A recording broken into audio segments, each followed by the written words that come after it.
Hello, everyone. Good day, and welcome to our recorded video discussion on Module 3, entitled New Literacies, Functional Literacy, and Multi-Literacy.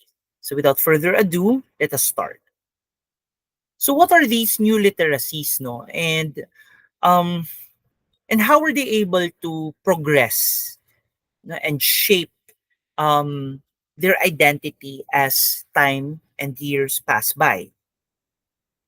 So let's start first during the 50s and the 70s. No, this is according to a study by Guns in 2000. Sabi niya, the development of literacy, yung both for operational and functional, was established in the years 1950 leading to the 1970s. And during that period, literacy was defined as reading, no, reading skills, writing skills that are needed. It's a necessity. It's necessitated for activities in the modern society.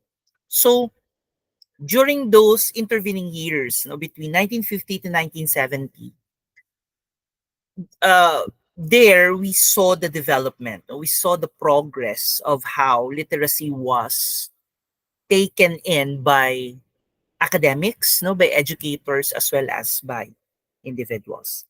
And beyond the 90s, literacy had started to diversify. So, nag-branch out na siya. And what caused this branching out, this diversification? It was the technological developments. The technological developments. That's one. The second was the change of living conditions, most especially in the urban areas, the cities, as well as the new necessities. So, literacy didn't just, hindi lang siya nag-focus in terms of reading and writing, but also, nag-diversify siya, dumami yung kanyang applications. That's why it became multifaceted. It became multifaceted in the process.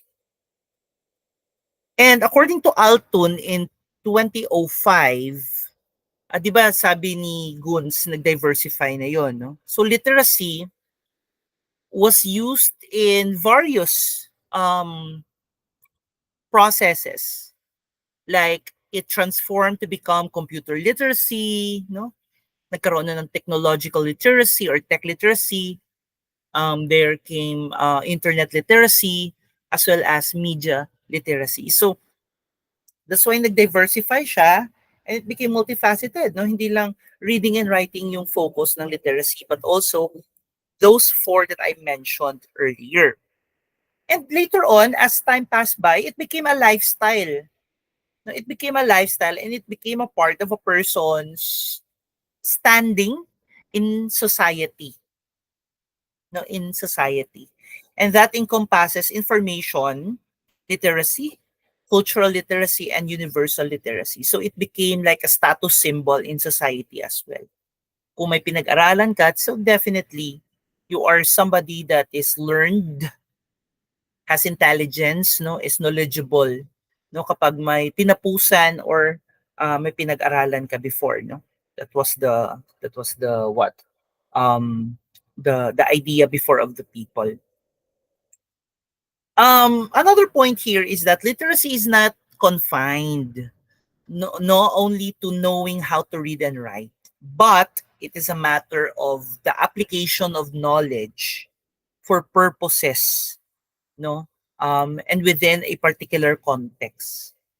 Kung titingnan mo, literacy doesn't just measured by your skills in reading and writing, but also how you apply the knowledge, your knowledge in various aspects of your life.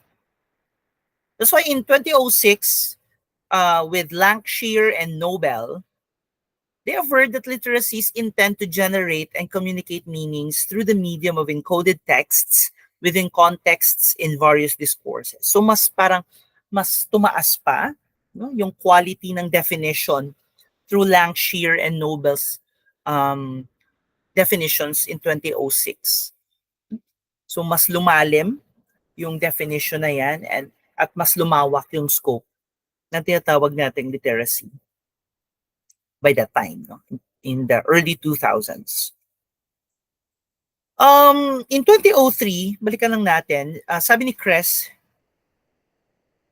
Kress posited that literacy can only happen when having a kind of potential content through interaction with the text.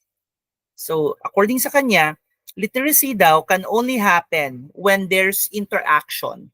No, when a certain individual interacts with the text content of a particular resource. All right? So, napaka-importante nun to understand na because of your interaction with the material, now comes understanding. Diba? Now comes comprehension. So palagi lang nating tatandaan yan that literacy starts there. No? Literacy starts by understanding. Okay? And literacies can bear a coding system that can capture the meaning, such as leteracy. No? So within language and recognition of alphabetic symbols. So what experiences do you have na sa tingin nyo you were able to consider yourself as literate? No? Try to look back in your experiences, probably during your elementary years, and try to think, no? And try to assess if whether may nagawa ba kayong like a particular action that served as the reason na naging literate kayo during those times. Okay? Sige. Punta tayo sa next. According to the Primary English Teaching Association ng Australia in 2015, they asserted that 21st century literacy has expanded to include social change, increased field expertise, and digital technology. So, 2015, many years after Kress and balikan na natin, Langshire and Nobel defined literacy. Now comes Primary English Teaching Association of Australia. Nag-expand pa tuloy, no? Nag-expand pa tuloy yung definition ng literacy at yung kanyang scope.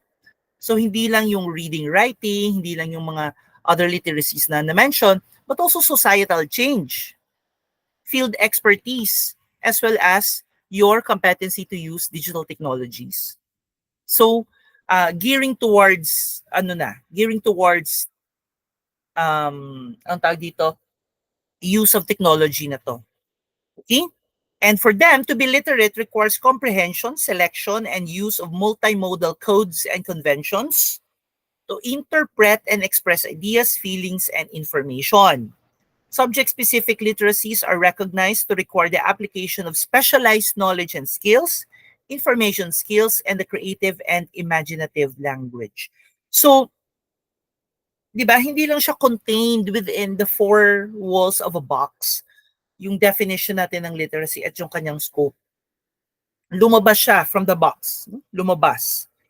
And right now, it's like, it shows to us na hindi lang comprehension, hindi lang sa selection, but also sa utilization ng various modes of conventions to speak your mind, to interpret what is being said, what is being read, or what is being perceived around us, and the way that you express your ideas, express your feelings to other people or in front of many people, as well as expressing the information that you have gathered.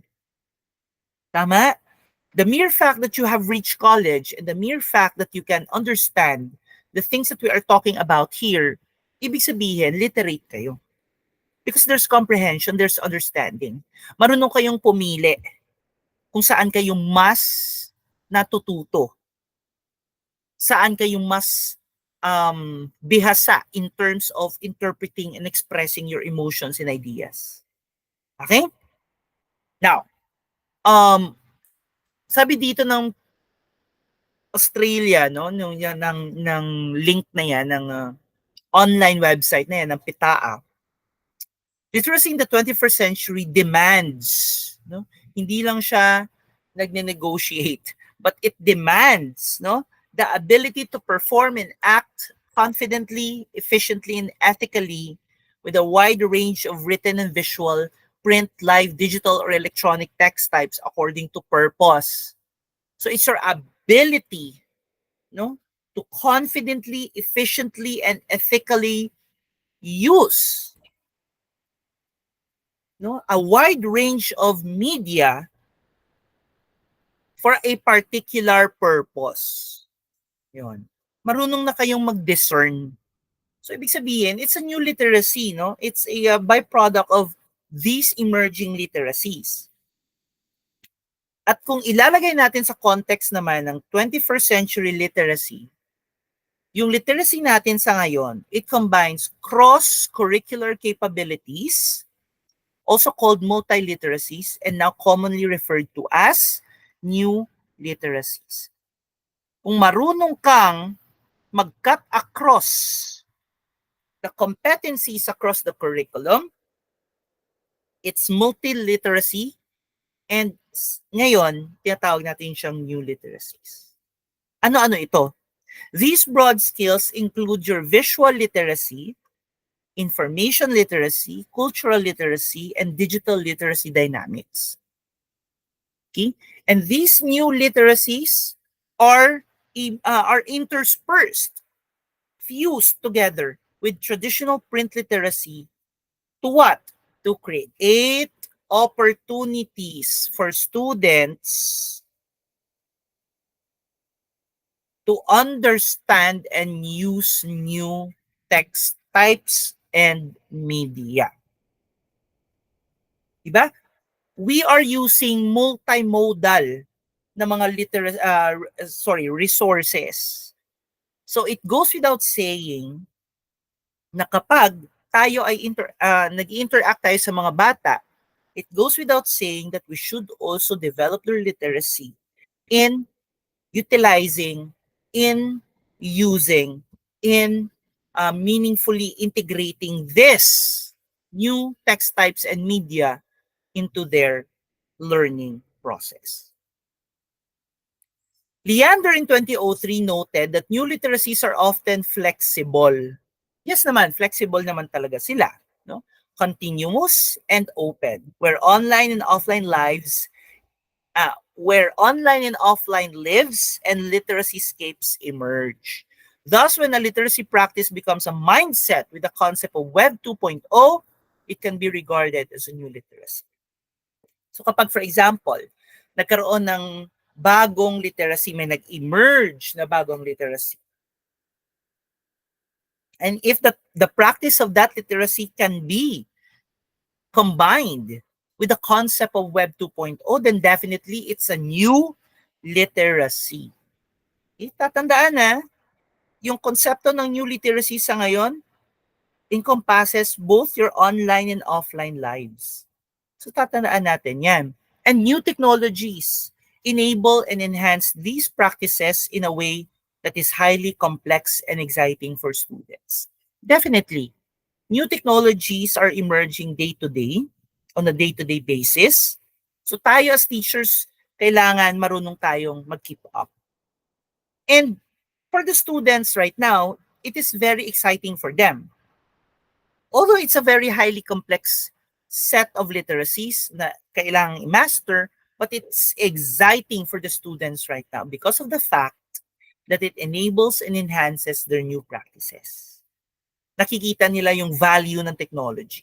That's why ginagamit nila sa pang-araw-araw nilang pagkatuto. Okay, let's explore these new literacies. There are actually seven new literacies that are stressed in the 21st century curriculum. Isa-isa lang natin, mabilisan. It's multicultural literacy. Okay, it's about understanding ethnic groups that comprise the population and focuses on complex issues of identity, diversity, and citizenship. Okay? Second, social literacy. Development of social skills, knowledge, and positive values in human beings to act positively, responsively in sophisticated, complex social settings. Next is media literacy.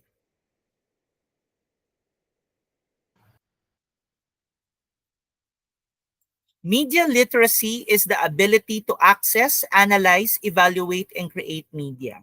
Kayo, meron na kayo ng ganito, di ba? Na literacy. Okay. Next, financial literacy. It's our ability to make informed judgments and make effective decisions regarding the use and management of money. Okay, parang wala ako nito. Yung financial literacy. No? Yung tamang paggamit ng pera. Digital literacy is the ability to effectively use digital devices for purposes of communication, expression, collaboration, and advocacy in a knowledge-based society. So kayo, marunong na kayo nito eh. Kaso nga lang, unguided lang. So kailangan lang siyang i-guide. Okay? For our kids in the future, ganun din yung gagawin niyo. You need to assist, guide, and align them. Ecological literacy is understanding the principles of ecosystem towards sustainability. Hindi din natin kailangang kalimutan ang ating environment because lahat ng yan are also tied up with the way that we are being educated and the way that we are being raised in our homes. Creative literacy is the ability to make original ideas that have value and the ability to see the world in new ways. Creativity, innovation. All right. The truth on 21st century literacies according to research. Ano ba yung katotohanan behind this? Okay, isa-isayin natin. First point, since success with technology depends largely on critical thinking and reflection, teachers with relatively little technological skills can provide less useful instruction.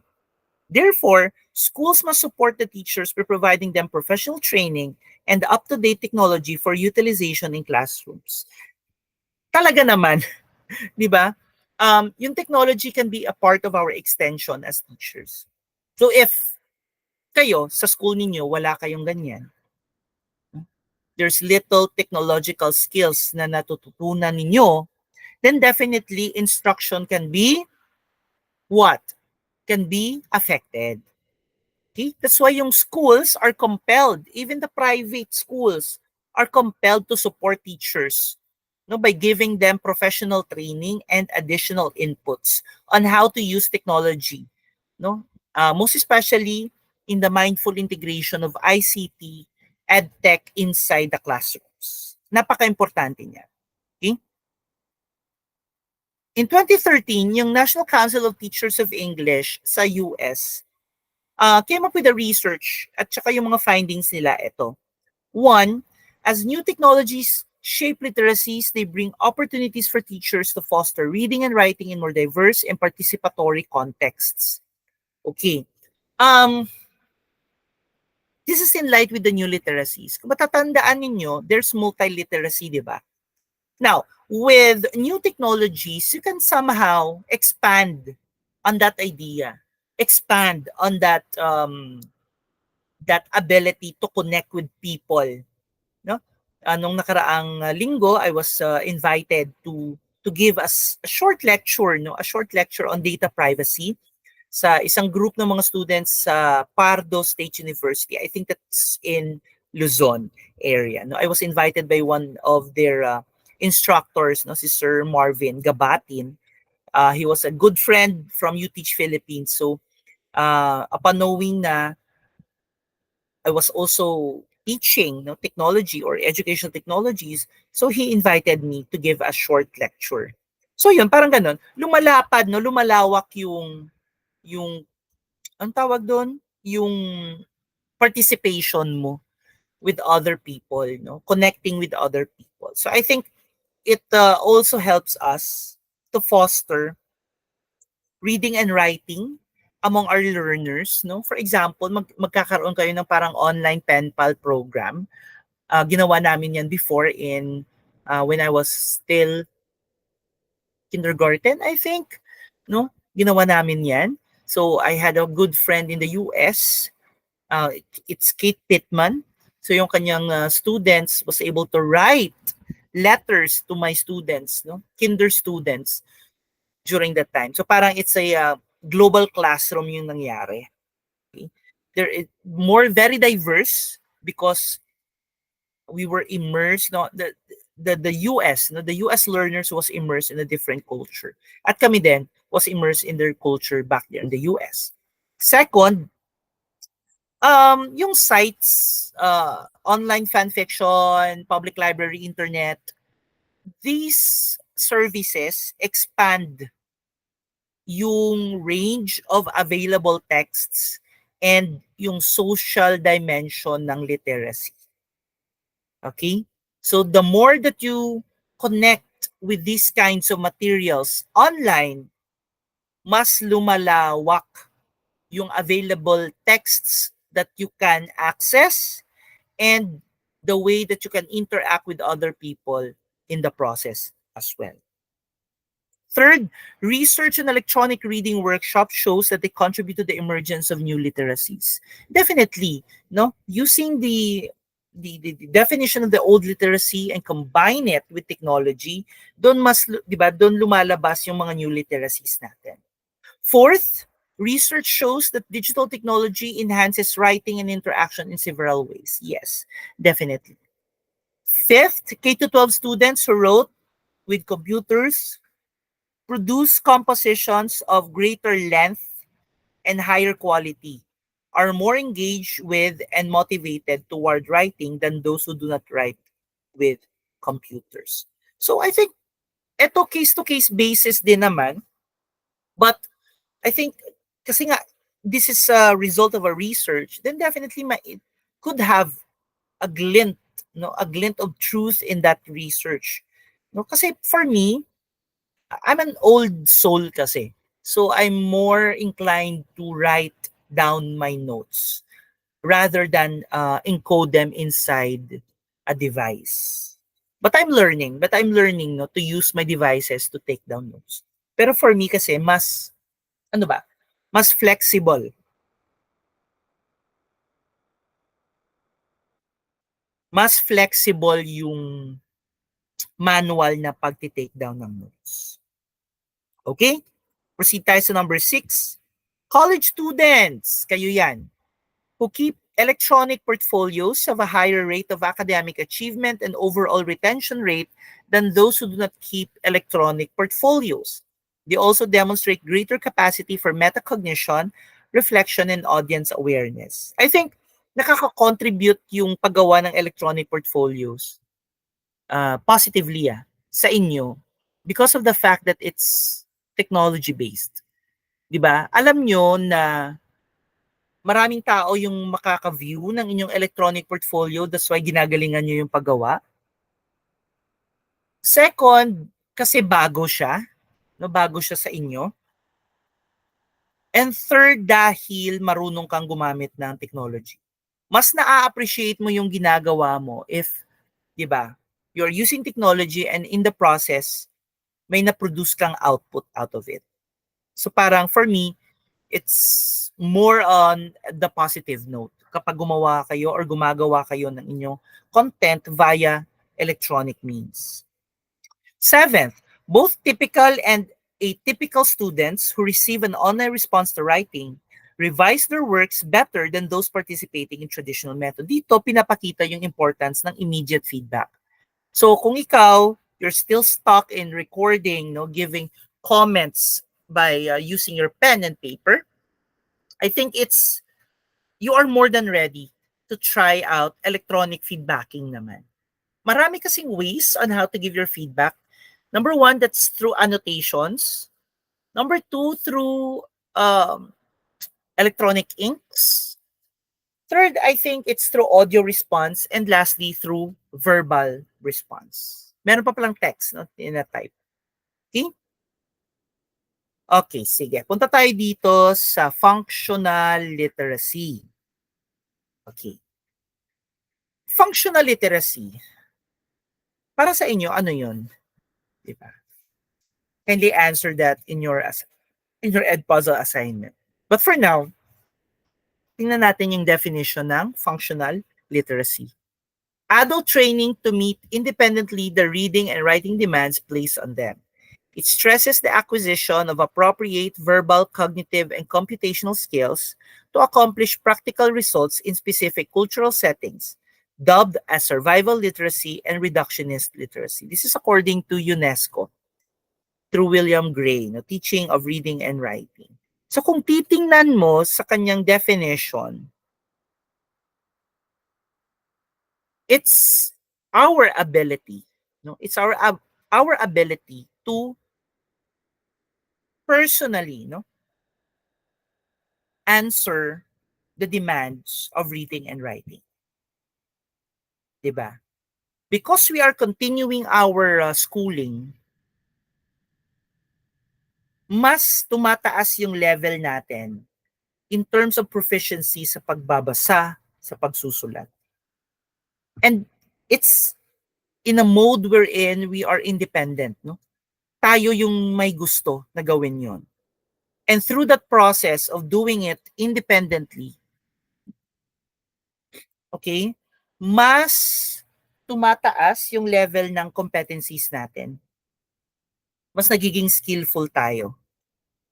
And the definition also stresses na kailangan na-acquire na natin yung appropriate verbal, cognitive, and computational skills so that we can deliver practical results.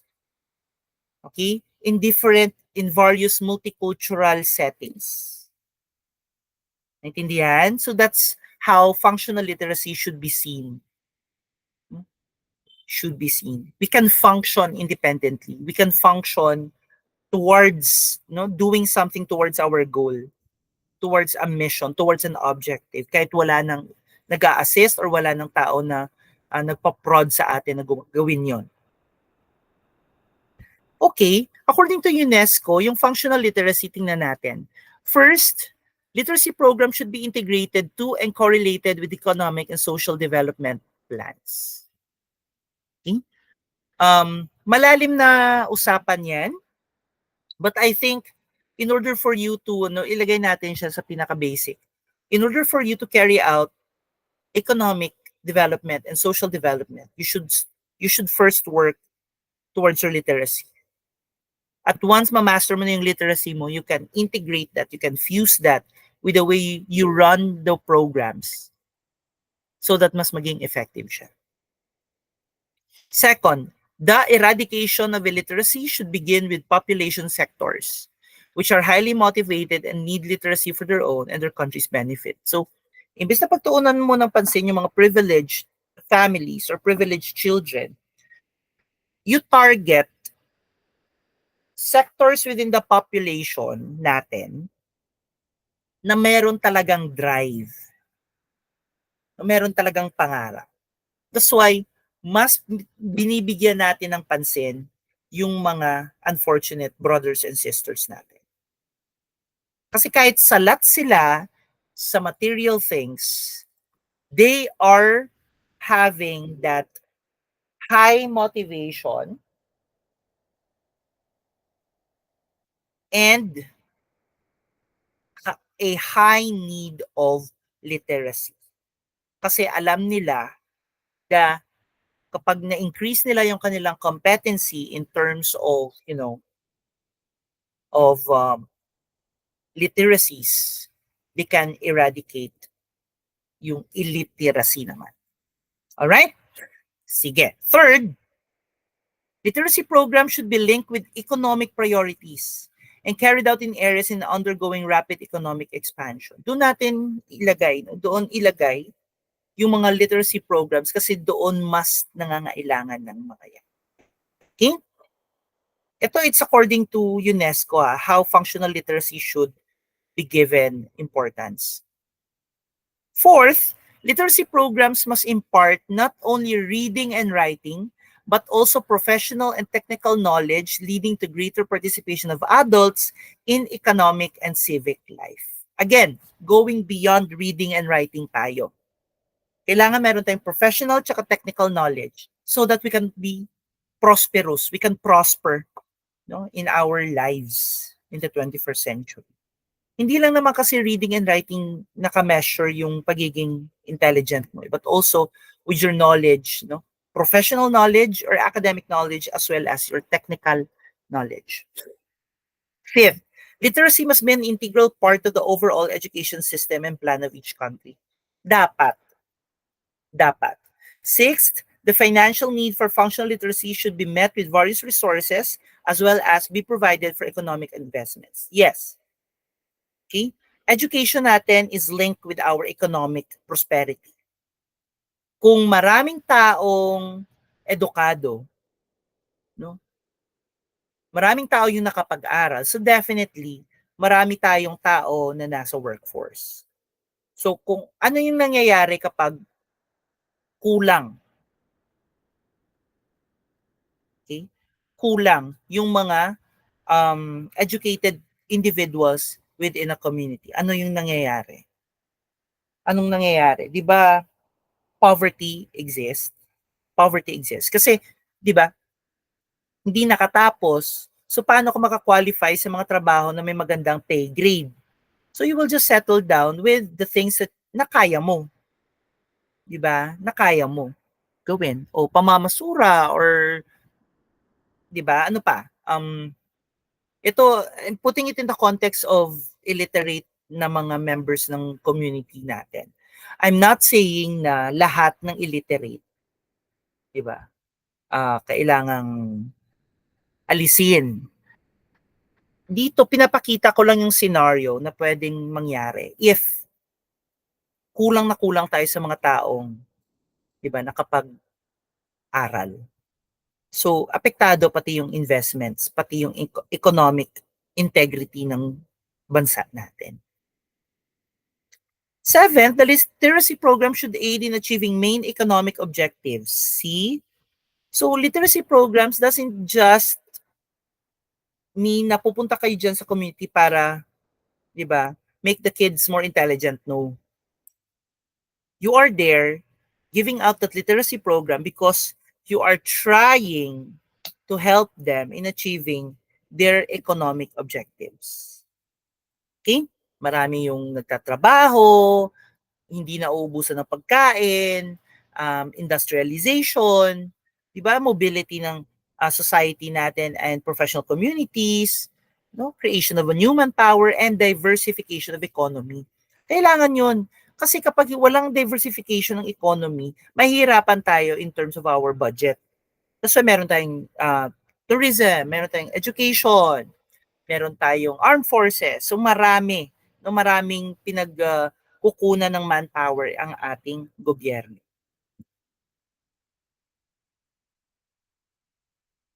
Next, eto, tingnan natin to. Literacy materials, okay, present reading, writing, and numeracy concepts using words and ideas needed in using information for learners to enhance efficient literacy skills and continue learning on their own. Kailangan naman talaga. No? Imposible. Kailangan meron tayo niyan. Hindi lang sa mga bahay natin but also in our schools. Specific literacy, second point, is becoming a trend where the student is analyzed to see exactly the literacy skills needed and those that are only taught. This is to prevent job skill mismatch. So, pinaplano mo na yung kukunin mo for college. Pinaplano mo na yung trabaho mo after college. So, by using that mindset, mas nagiging specific ka sa mga literacies na gusto mong kunin. For example, gusto mo maging police. So, what specific literacies would you target in order for you to be successful kapag magpupulis ka? So you get specific literacies lang and those specific literacies kailangan mong i-develop. Okay? Yeah. Ano yung strategy for specific literacy? Okay, is a planning tool that allows a literacy worker to focus on skills that are value to the learners. Yan. Diba? Mas targeted yung kailangang i-develop na literacy. Yung approach na to is very important because number one, it starts in the workplace. Okay, it starts in what workplace? Second, it uses a diagnostic approach. Dinadiagnose yan. Meron tayong siguro like a pen and paper test to do it. Third, identify turning points in economic life that may act as an incentive to learning. So, kung gusto mo talagang ganito, you throw back. Okay? You think of experiences that can help you. That can help you. Next, assesses the limits of a short-term intervention and looks for general skills. See? Pinaghahandaan talaga. If you are a person that functions this way, so you might want explore more and share these ideas to your principal.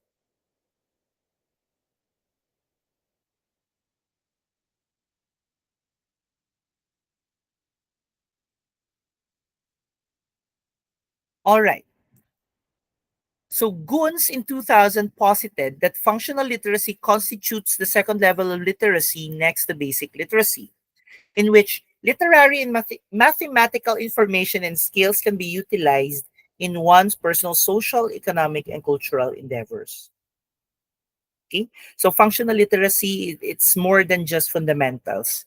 No, functional literacy practically, anong tawag dito? Practically touches on how you understand things. How you understand things and how you do things. Okay? So functional literacy level comprises both technical and the functional skills while encompassing social citizenship and economic roles. So sa context,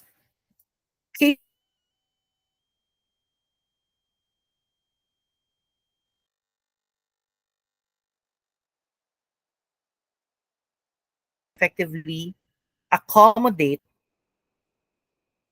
him or herself to his or her surroundings. It is therefore an ongoing process. Being a functionally literate person, you are a lifelong learner.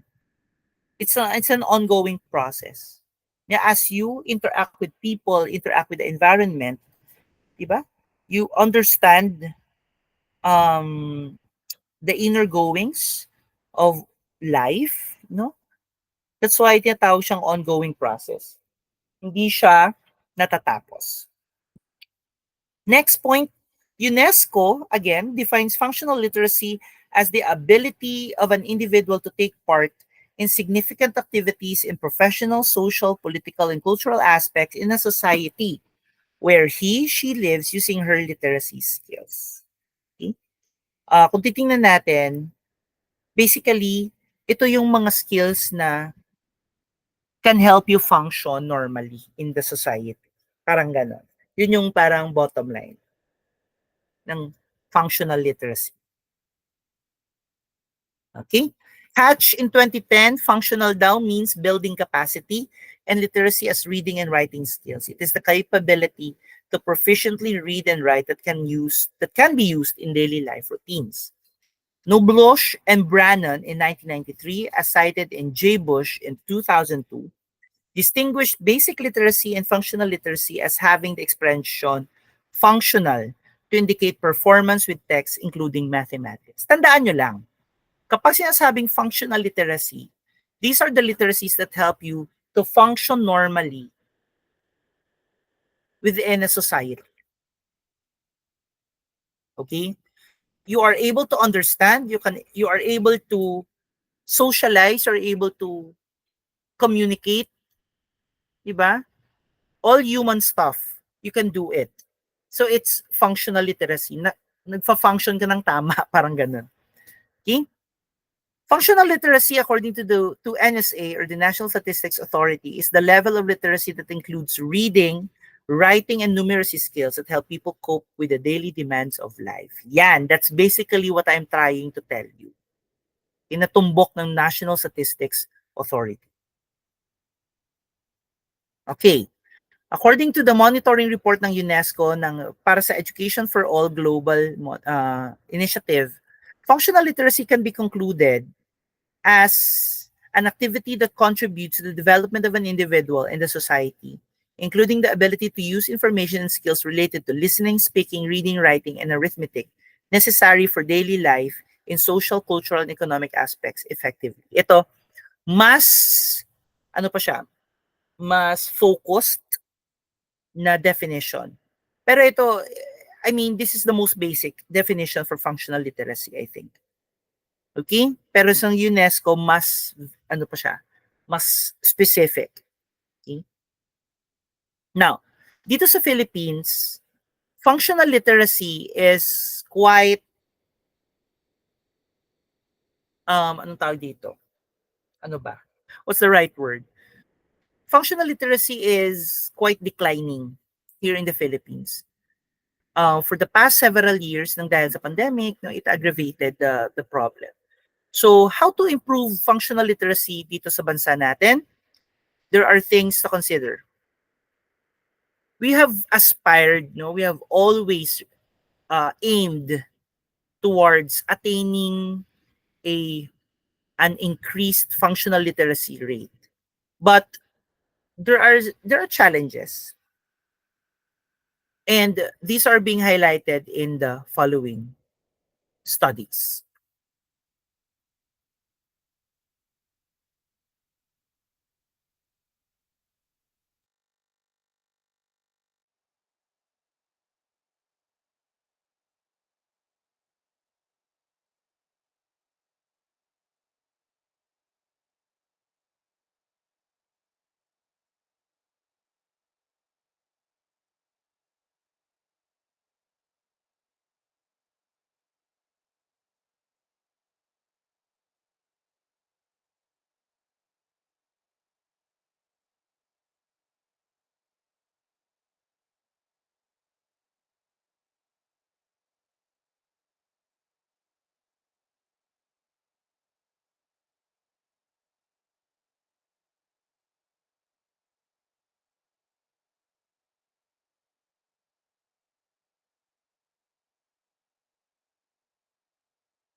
Okay, let's continue.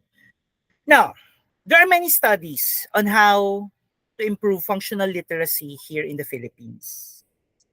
First, yung study ni Manuyo in 2019.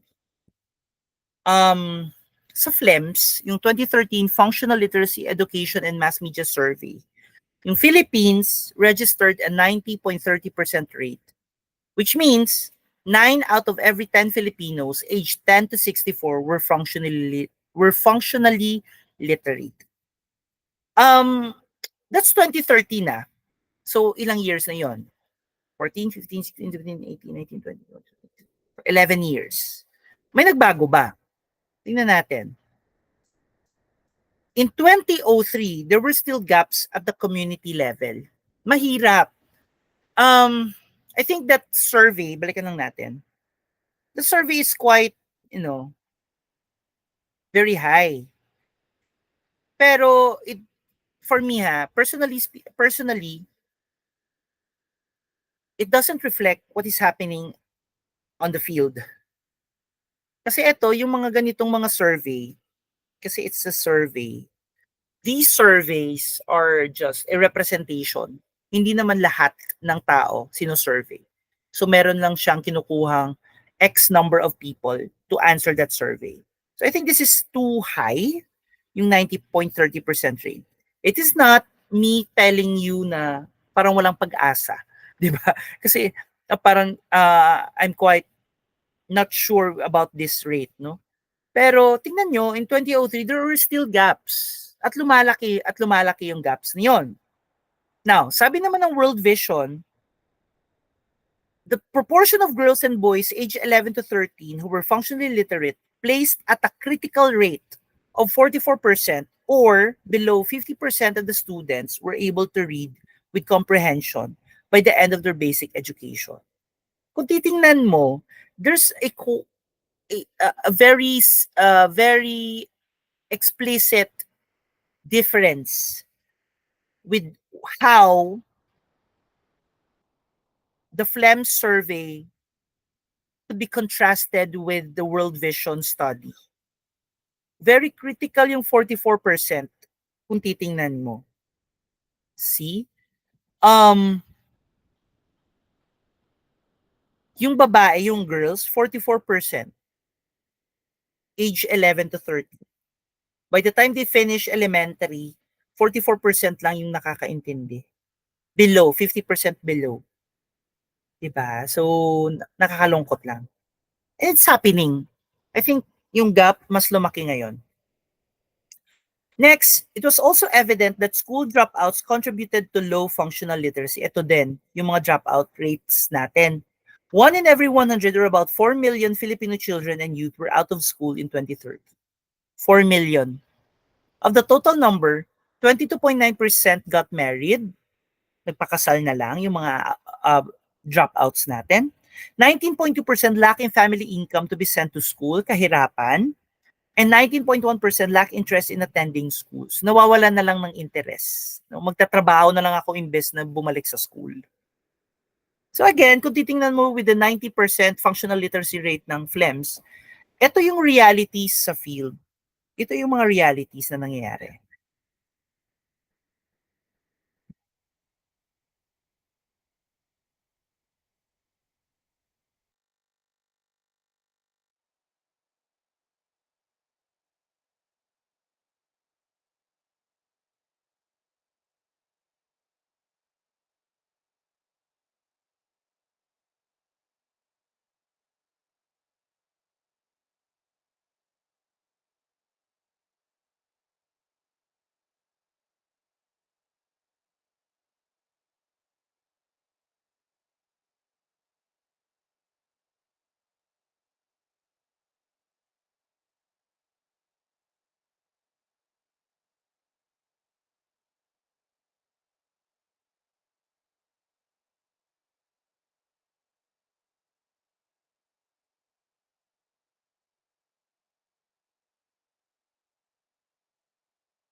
All right, let's continue.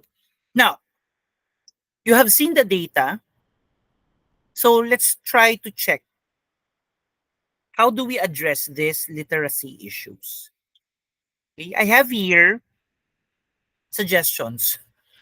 First, creating formal and non-formal learning environments. Bigyan natin ng choice. No, we give options to our out-of-school youths. Gaya ng ALS, no? Yung alternative learning systems natin. That could be one solution, no? Para magkaroon tayo ng catchment for this out-of-school youths. No? Alternative learning system. So, bigyan natin ng options yung mga tao, no? To pursue their education in a way that it will not interfere with their, if naghahanap buhay na talaga sila. So if they really want to earn their diplomas and finish schooling, then we can give them options. Pangalawa, active participation of local stakeholders. Again, it takes a village to raise a child. No, it takes a village to raise a child. And kailangan lahat tumutulong. Okay? Even our LGUs, non-government organizations, private institutions, and whatnot. Third, capacity building of teachers. Kailangan sustainable, kailangan continuous yung pag-develop ng abilities, skills, competencies ng mga teachers natin. Fourth, development of contextualized or indigenized learning materials. Again, ginagawa na ng DepEd to. And it has been many years since, di ba, sinimulan yung pag-contextualize at pag-indigenize ng mga materials.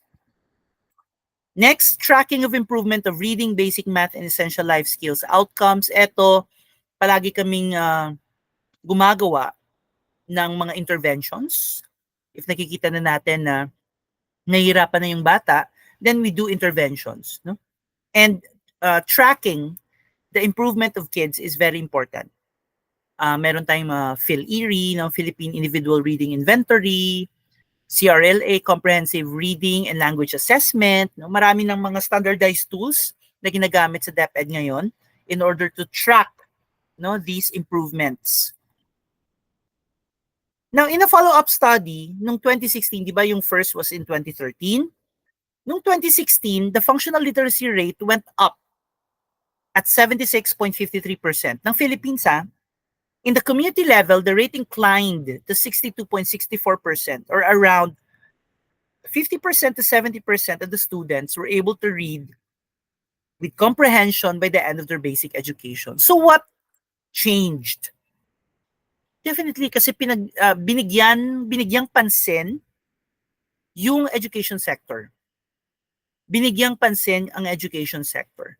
Hindi pinabayaan yung teachers, hindi pinabayaan yung schools, hindi pinabayaan yung mga learners. So lahat nagtulong-tulong, pool the resources, and gave it to the education sector, at yung education sector implemented it very well. That's why tumaas siya. Now, ano yung analysis? Tingnan natin. Low functional literacy could mean low resilience to respond to abnormal conditions and increase a child's vulnerability to exploitation. Diba? Mas lamang ang may alam. Kung ang bata wala sing hinalungong kung anong kakalatabo sa ipalibot, kahapos sa iya, i-exploit. That's why we have child trafficking na nangyayari, because these kids doesn't know na yung pinapasok pala nila hindi na maganda. Diba? That's why we have a higher rate of teenage pregnancies, because these kids doesn't know yung consequences, yung possible consequences if they do the deed. Tama? So, hindi sila nakaka-respond agad. Hindi nila napaprocess ng maayos. That's because na mababa yung literacy natin. Second point, this could result in unpreparedness for gainful employment. Mahirap kapag wala kang diploma. Mahirap kapag hindi ka nakatapos ng education mo. So, anong nangyayari? No? Job mismatch, or wala na talaga, no? Walang trabaho na 'di ba, na tatanggapin ka. And eventually anong nangyayari? tumataas yung dependency for welfare programs. Yung 4Ps natin before, konti lang yan eh. Hindi yan umaabot ng, marami-maraming families talaga. Pero ngayon, tumataas yung dependency level for welfare programs. That's why the SWD is also concerned about it. And lastly, alternative learning system or else, this is an option. Gaya nga ng sinabi ko kanina. I highlight this because this is an option for our out-of-school youths or OSYs, no? Na ipagpatuloy yung kanilang pag-aaral so that they can land better jobs. Now, kailangan din na tayo as teachers, we know how to integrate these new literacies in the curriculum. Okay? Now, tingnan muna natin yung multi-literate learner. It's a fact that the internet and other ICTs are redefining the nature of reading, writing, and communication. I cannot overly highlight that. No, it's a fact. Nafe-feel natin yan, nakikita natin yan. Second point, new literacy skills and practices are required by each new ICT as it emerges and evolves.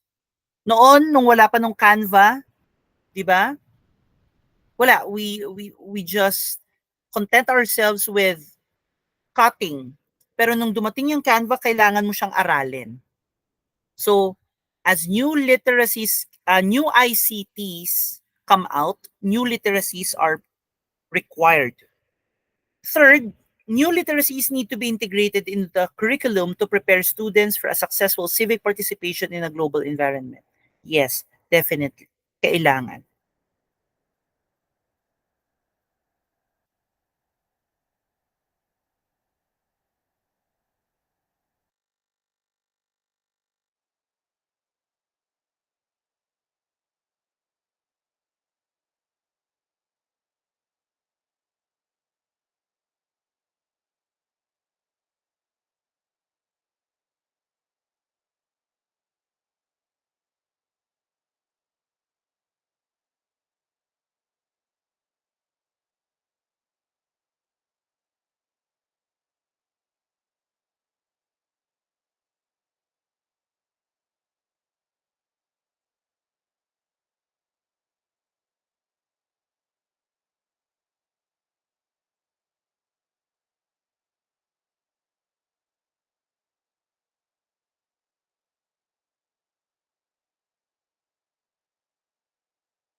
All right. Okay, let's continue. Knowing all of those things, now as a student, 'di ba, you would desire for this things as well, 'di ba? First, teachers who use ICT skillfully for teaching and learning. Sino ba namang estudyante yung ayaw na mayroong teacher that is skillful in terms of ICT? 'Di ba? Parang wala naman.